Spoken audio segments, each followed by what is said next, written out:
Saya tinggalkan itu gaji yang sangat besar dari Jerman, saya tinggalkan, fantastis, dari ujung kaki sampai ujung rambut lengkap, kemana-mana, pantofel, pakai sepatu, das, all England, semuanya serba mahal.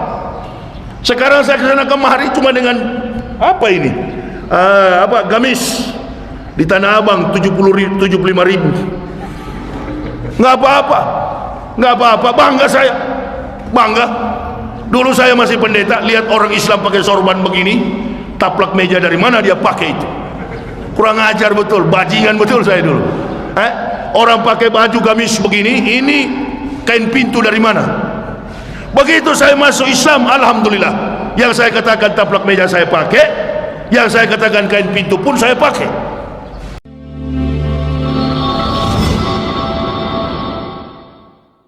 Saya ini kan orang dari kafir, jadi tahu persis mana nih orang-orang yang tidak suka dengan Islam, yang lurus, bayar. Dulu begitu Pak, gereja punya cara. Pak, Protestan dari Stuttgart bantuannya, Katolik dari Roma, Pantekosta, Bethel, gereja Pantekosta, aliran-aliran Pentakosta, dia dananya dari Bethel, Pinkestrek, Nederland, kumpul semua dana itu. Dulu saya masih ingat ada yang almarhum namanya, yang suka-suka ke gereja itu, tapi sudah disiksa sekarang, dikubur. Tetap masuk surga tapi benjol-benjol, Nurkolis Majid. Itu orang-orang yang suka-suka bergaul dengan kafir. Saya tinggalkan itu gaji yang sangat besar dari Jerman, saya tinggalkan, fantastis, dari ujung kaki sampai ujung rambut lengkap, kemana-mana, pantofel, pakai sepatu, das, all England, semuanya serba mahal.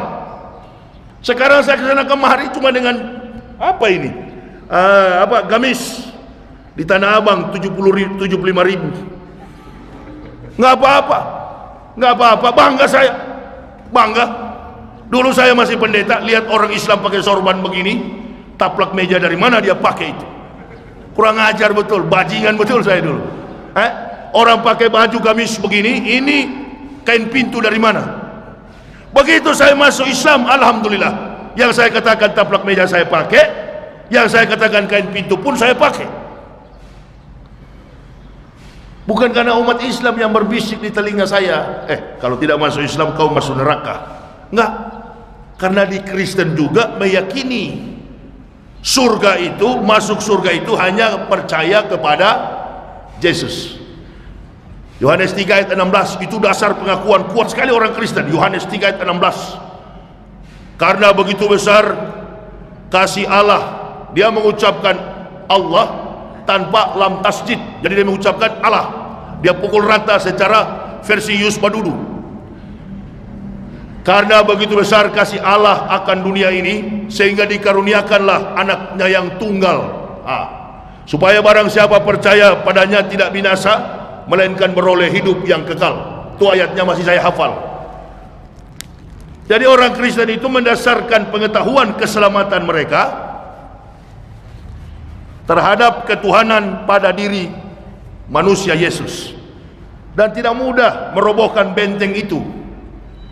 Sama dengan orang bilang begini, ada seorang mualaf di masjid di Jakarta, saya kebetulan mampir sholat, saya lihat ada mualaf memberikan tausiah di masjid, testimoni, dia berikan kesaksian, dan dia katakan, saya masuk Islam karena saya tidak percaya dengan argumen Yesus yang disalib. Kalau dia Tuhan, kenapa dia tersalib? Itu yang membuat saya masuk Islam. Ini argumen ini kalau ketemu pendeta-pendeta yang kaliber, ini argumen masih bisa dibalik oleh pendeta, dan saya sekolah barang itu sampai doktor. Kalau ada orang Islam bertanya kepada pendeta, kenapa kalau dia Tuhan dia tergantung di kayu salib? Pendeta kaliber kalau dia memang hebat, dia akan jawab, yang kami umat Kristen imani bukan ketuhanan yang ada pada manusia Yesus, tetapi keilahian yang tersembunyi di dalam manusia Yesus. Jadi argumen itu masih bisa dibantah oleh orang-orang kafir di luar sana, oleh orang Kristen. Bahkan sampai kita umat Islam ini setuju. Asumsi kita kalau Isa itu adalah Yesus. Begitu kan Pak Ustaz? Yesus adalah Isa, Isa adalah Yesus. Agama Yahudi adalah Taurat kitabnya, agama Kristen Injil. Ini yang melekat dalam pengetahuan kita.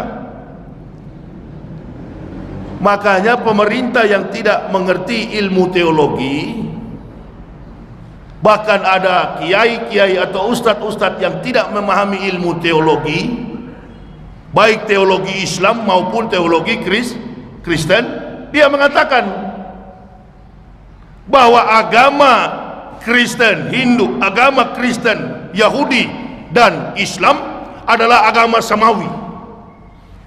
Ini kalau munafik dengan munafik sudah bertemu, habis. Umat jadi sesat. Katanya ada 3 agama yang bersumber dari Ibrahim. Bahkan dia berdakwah di depan umat seluruh masyarakat Indonesia. Ustadz yang terkenal mengatakan 3 agama yang bersumber dari agama Ibrahim. Yang pertama katanya Kristen, yang kedua Yahudi, yang ketiga Islam. Nah, ini orang-orang yang buta teologi. Dia katakan 3 agama yang bersumber dari Ibrahim, Yahudi, Kristen dan Islam. Yahudi kitabnya Taurat, Kristen kitabnya Injil, Islam kitabnya Al-Quran. Jadi seolah-olah Al-Quran itu beda dengan Injil, Al-Quran itu beda dengan Taurat. Sekarang tinggal timbul pertanyaan, bahkan di YouTube ada debat mu'alaf dan murtadin. Satu bukan ahli Islam, satu juga bukan ahli Kristen. Jadi mereka berdebat saling mengungguli agama mereka. Ini bukan debat dialog teologis, tapi ini dialog apologetik. Orang mengatakan Zakir Naik adalah seorang kristolog. Zakir Naik bukan kristolog. Zakir Naik adalah seorang apologet. Orang yang kuat mempertahankan keyakinan, bukan eksklus. Orang yang kuat mempertahankan keyakinan di atas keyakinan orang lain, itu yang disebut dengan ilmu apologetika. Jadi kalau Zakir Naik bukan kristolog, karena Zakir Naik tidak pernah menempuh pendidikan teologi Kristen. Jadi tidak cocok kalau disebut sebagai seorang kristolog. Kutipan-kutipan ayat yang dari Bible diambil oleh Zakir Naik, dibandingkan dengan Bible, dengan Quran, Holy Quran, lalu dia padukan, dia lihat perbedaan yang begitu jauh antara langit dan bumi. Nah, ini bukan kristolog, ini perbandingan. Kalau di Kristen disebut dengan sola scripture, bahwa kebenaran itu bermula dari teori. Nah, kalau di Islam disebut dengan apokalipsis atau wahyu. Dibuktikan di antara kedua kitab ini, eksegesi, etika, logika, estetika. Ini saya agak menjelaskan ilmiah sedikit. Kenapa? Karena saya tahu bagaimana konsumsi orang Muhammadiyah. Mengukur benarnya suatu agama itu tidak berdasarkan pada asumsi atau keyakinan yang melekat pada seseorang. Tingkat fanatisme. Oh, saya fanatis beragama Kristen. Kenapa kau fanatis? Karena dari silsilah keturunan saya memang Kristen, dan saya fanatis terhadap agama Kristen. Fanatis boleh fanatis. Ada istilah kita di Indonesia, jangan fanatis buta, fanatis tapi luas. Beberapa hari ini kan saya ceramah. Saya mengatakan saya siap mati di jalan Allah. Karena melihat situasi politiknya begini, memang harus ada ustadz yang berani berhadapan dengan kematian. Itu bukan asumsi. Bukan asumsi. Karena sudah membaca banyak sekali janji-janji di dalam Al-Quran, dan sudah terbukti berdasarkan apa? Fakta historik. Ini yang disebut dengan ilmu eksegesi, etika, logika, estetika. Mengukur salah dan benarnya suatu agama harus melandaskan pada pengakuan eksegesi. Benar tidaknya suatu agama bukan dari perasaan, bukan dari asumsi. Sama dengan orang masuk Islam. Dia masuk Islam bukan karena dia bermimpi, bukan. Dijelaskan begitu jelas oleh Allah, laqad anzalna ayatim mubainatin. Kata Allah, sesungguhnya kami sudah menurunkan ayat-ayat yang memberi penjelasan. barulah wallahu yahdi mayasya'u ila siratim mustaqim. Barulah saya telah paham dengan ayatin mubainatin, ayat yang diturunkan, dijelaskan secara sistematis, kontekstualis, teologis, dan rasional. Jadi perpaduan antara strata tingkatan-tingkatan keilmuan inilah yang mendorong jiwa manusia yakin berdasarkan apa? Fakta. Begini, kalau terlalu berat saya sederhanakan. Semua argumen-argumen teori Bible Kristen tidak pernah ada footnote, tidak pernah ada catatan kaki. Kalau di Islam lengkap.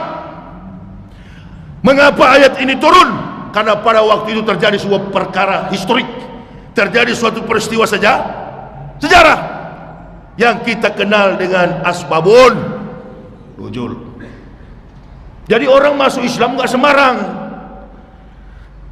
Orang masuk Islam ibarat seseorang, bak seseorang diwisudahkan pada tingkat strata 1. Jadi kalau ada orang masuk Islam tanya, mana, bukan tesis Pak, mana skripsi,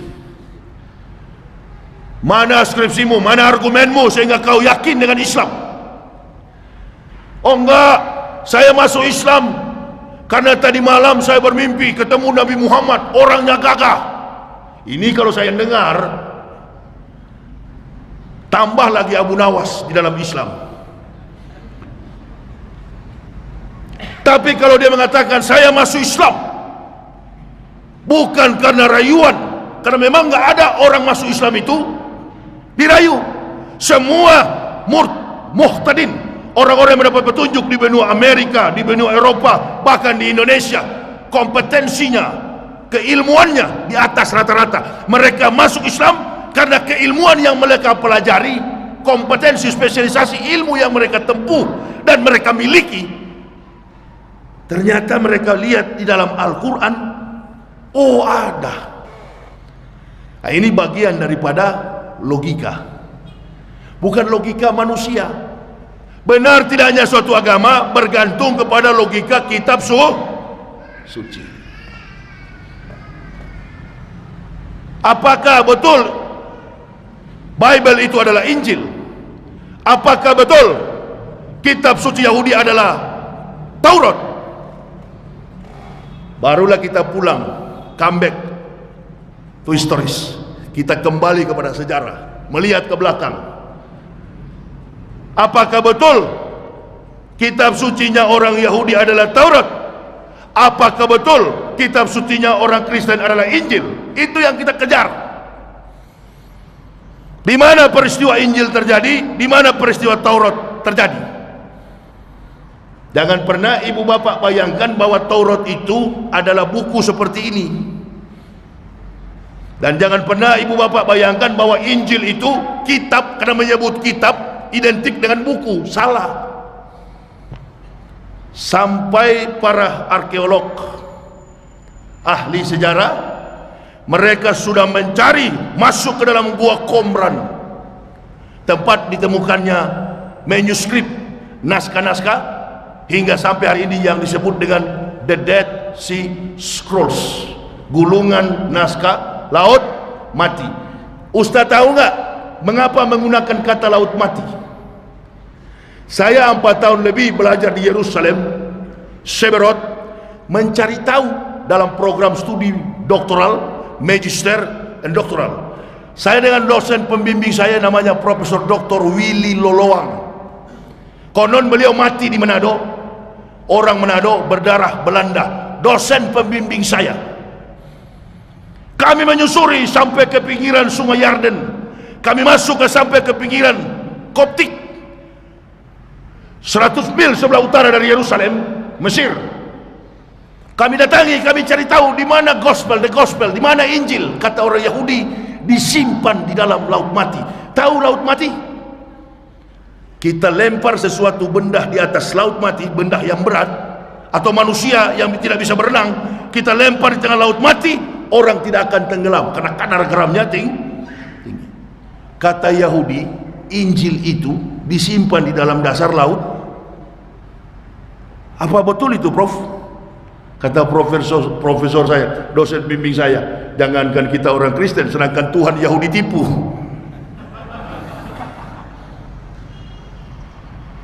Harus sistematis, harus sistematis. Karena ustadz-ustadz orang Kristen, bahkan pendeta-pendeta di luar sana, mereka menganggap kitab yang mereka pegang itu ada gospel, Injil. Ambil kitab suci Kristen, lihat di depannya kalau ada Injil. Kalau kita cetakan Quran, ditulis Holy Quran. Quran ditulis Holy Quran.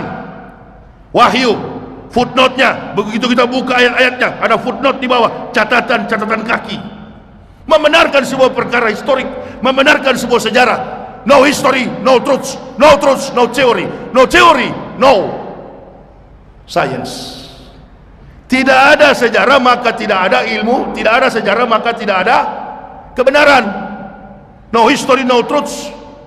Tidak ada sejarah, tidak ada kebenaran. Tidak ada kebenaran maka tidak ada teori, dan tidak ada teori maka tidak ada ilmu pengetahuan. Percaturan logika di atas kemampuan logika tersusunlah. Kata membentuk kalimat, kalimat menjadi alinea, alinea menjadi bab-bab, menjadi sebuah kitab yang kita sebut sekarang buku. Tapi dulu bukan buku. Taurat itu dalam kebenaran sejarah, Taurat itu adalah dua loh batu yang kembar yang diberikan Allah Ta'ala kepada Musa di bukit Tursina. Musa, aku berikan kepadamu Taurat ini atau itu ini atau itu ummata Muhammadin nur aini kaila yadurhum julmatani. Musa bertanya, manur aini ya Rabbi, cahaya apa itu ya Tuhanku? Nurul Quran wa nurul Ramadan. Wa ma zulmatani ya Rabbi, julmatul qabri wal yaumal kiamati. Jadi ketika Allah berikan Taurat kepada Musa di gunung Tursina, bukit Tursina, Allah nubuahkan, Allah berfirman, Allah katakan dari semak-semak. Karena hanya dua nabi yang face to face dengan pencipta, hanya dua nabi yang berhadapan dengan Allah Subhanahu wa taala, Rabbul Alamin, Nabi Musa dengan Nabi Muhammad sallallahu alaihi wasallam. Jadi ketika Allah berikan Taurat ini, Musa Taurat, dua loh batu kembar, 5 and 5, yang disebut dalam studi teologi Kristen the 10 commandments, 10 perintah Tuhan kepada Bani biadab, Bani Israel. Saya tidak hubungkan Israel dengan Yahudi yang sekarang, karena Yahudi yang ada saat ini gennya sama dengan orang Arab. Yahudi yang ada sekarang ini itu asimilasi antara Arabian dan Romawi. Yahudi yang ada sekarang ini bukan asli keturunan Ibrahim. Keturunan Ibrahim yang asli siang malam berdiam di Mekah. Namun walaupun demikian, para ahli termasuk Landsteiner, seorang Yahudi yang ahli golongan darah. Memang Yahudi ini kelebihannya apa? Hampir 12% piala Nobel di dunia, baik dalam ilmu matematika, fisika, hanya garis lurus utara ke timur, utara ke barat, selatan ke timur ke barat, selatan ke utara. Orang bisa menginjak kaki di bulan. Itu teori Yahudi. Albert Einstein. Nah, Landsteiner ini adalah ahli golongan darah. Kalau tidak ada Yahudi, kita nggak tahu mana bapak kita, mana ibu kita. Ilmu genetik. Tidak ada silsilah yang identik dengan Yahudi dan Kristen. Kalau kita bicara tentang peristiwa silsilah para nabi. Oh, saya sekolah ke sana dulu, saya mengerti dulu di Israel. Saya lihat bagaimana orang Yahudi beribadah. Orang ada ustadz di Jakarta mengatakan tempat peribadatan Yahudi namanya sinagoge. Ini ustadz saya mau luruskan. Tempat ibadah orang Yahudi bukan sinagoge. Tempat ibadah Yahudi adalah Bet Tepilah. Dewan Parlemen Yahudi namanya Bet Knesset. Rumah-rumah studi Yahudi namanya Bet Hamidras. Kalau kita Hamidras itu adalah madrasah, sekolah, sama dengan Yahudi, memiliki banyak sinonimisasi dalam sebuah kosakata. Coba ya, kita umat Islam mengucapkan La ilaha illallah Qul huwallahu ahad. Qul huwallahu ahad. Ahad, esa, tunggal, satu. Bagaimana dengan agama Yahudi? Agama Yahudi namanya Yudaisme. Ikrar, kredo, pengakuan, syahadat mereka menyebutkan Shema Yisrael Yahweh Elohenu Yahweh Ehad. Ehad, ahad sama. Pernah dengar Perdana Menteri Ehud Olmert? Ehud itu diidentikan kepada manusia yang dilahirkan anak semata wayang. Orang Yahudi kalau punya anak satu namanya Ehud. Setelah Benyamin Netanyahu, baru ada Perdana Menteri Ishak Rabin. Setelah dibunuh pengawal pribadinya Benyamin Netanyahu, kemudian Ehud Olmert. Anak tunggal, anak satu-satunya. Nah, kalau kita merujuk pada rentetan sejarah ini, ketika Allah berikan Taurat kepada Musa, lalu Allah katakan, wahai Musa, ini atau itu ummata Muhammadin. Dengar wahai listen me, kata Allah, dengar saya, aku akan memberikan kepada umat Muhammad dua cahaya untuk menerangi mereka dari dua kegelapan. Maka Musa bertanya, manur aini ya Rabbi, manur aini ya Rabbi, cahaya apa itu ya Tuhanku? Faqala Allah Ta'ala, nurul Quran wa nuruh Ramadan. Wa ma julmatani ya Rabbi, dari dua kegelapan apa itu ya Tuhanku? Julmatul qabri wal yaumal kiamati. Ketika Allah berfirman kepada Musa tentang umat Muhammadin, tentang datangnya umat Muhammad, apakah Rasulullah sudah ada sebagai Nabi pada waktu itu? Jangankan Nabi, lahir pun belum. Supaya lebih dekat pemahaman ini secara teologis, kalau debat dengan kafir-kafir, makanya saya nggak pernah tanggapi di YouTube itu Pak, karena jangankan di Indonesia, di dunia ini nggak ada kelas. Saya sekolah di sana dan tahu persis. Kalau Ustadz Somad lama di Maroko, saya lama di bangsa biadab sana. Saya ambil supaya lebih dekat lagi di dalam Quran surah As-Saff ayat yang ke-6. Wa'id sekolah Isa bin Maryam, ya bani Israila, ini Rasulillah ilaikum musadiqalimah baina yadaya minat Taurat wa mbasisram bi Rasulul ya'ti min badismuhu Ahmad.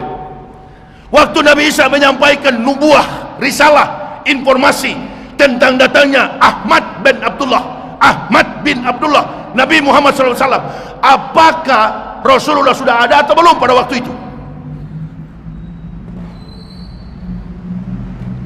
Waktu Nabi Isa menyampaikan nubuah, qala ini Abdullahi ataniyal kitabah wa ja'alani nabiyah. Saya ini, kata Isa, hamba Allah. Allah ataniyal kitab, memberi aku kitab. Give me Bible, give me gospel, memberi aku kitab. Wa ja'alani nabiyah, the messengers of prophets, dan mengutus aku sebagai nabi, bukan sebagai Tuhan. Jokowi berangkat ke Korea Selatan 2 minggu. Waktu Jokowi berada di Korea Selatan, istana negara kosong atau ada Jokowi?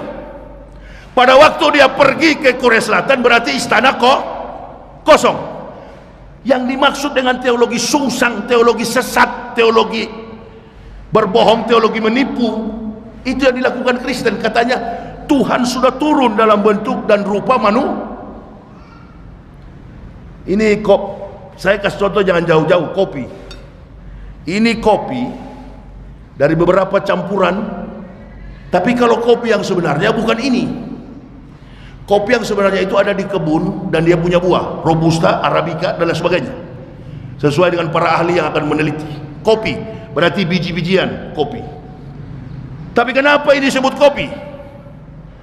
Sama dengan kita menawarkan orang datang ke rumah kita, orang yang dari Eropa, kita nggak mungkin mengatakan dalam etika bahasa Inggris kan, kalau suruh minum please drink, itu bahasa please drink itu kepada anak kecil ataupun kepada hewan. Tapi kalau ada tamu yang kita hormati, maka kita akan enjoy your coffee, enjoy your tea, enjoy your milk.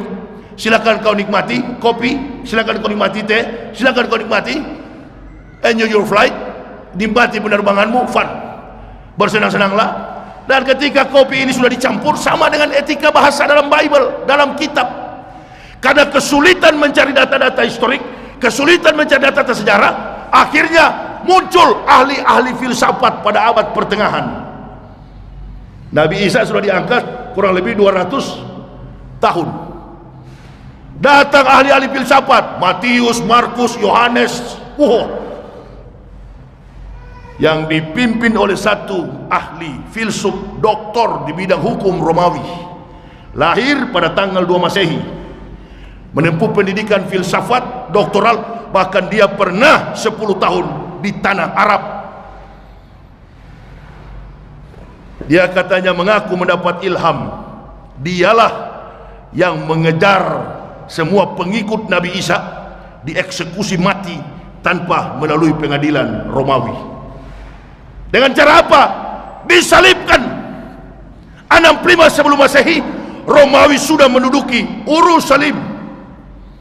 Romawi sudah menduduki Urusalim, atau orang awam menyebutnya Yerusalem. Jangan saudara berpikir bahwa Ustadz Yahya selama ini nggak pernah menyampaikan. Kalau saya sampaikan berat. Saya nggak mau tuh sampaikan Matius mengatakan begini, itu kan teori bohong semua. Kenapa kita ikuti? Jadi pikiran tolol kita.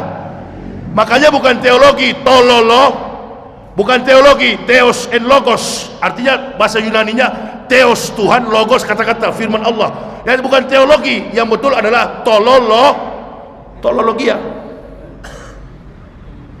Saya begini keras ceramah ke sana kemari, orang Kristen nggak lapor saya ke pengadilan. Coba lapor saya, baru doktor saya akan muncul. Kalau cuma di masjid kan nggak usah lah sombong. Banyak orang Islam pintar, lebih pintar saya. Nggak usah. Ini Islam ini datanya akurat, Quran, referensi, hadis, pembenaran Quran. Jadi nggak bisa main-main dalam Islam. Kalau di Kristen omong kosong hari Minggu pagi, dengarlah firman Tuhan. Firman Tuhan apa? Saya bikin kok. Palsu semua nih, omong kosong, tidak ada yang betul, palsu. Lapor saja, coba lapor, orang Kristen lapor.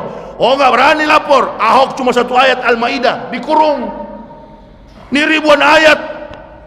Bagaimana saya tidak tahu? Saya di atas mimbar gereja, dengarlah firman Tuhan. Bukan firman Tuhan, firman saya, Yahya dan teman-teman yang buat.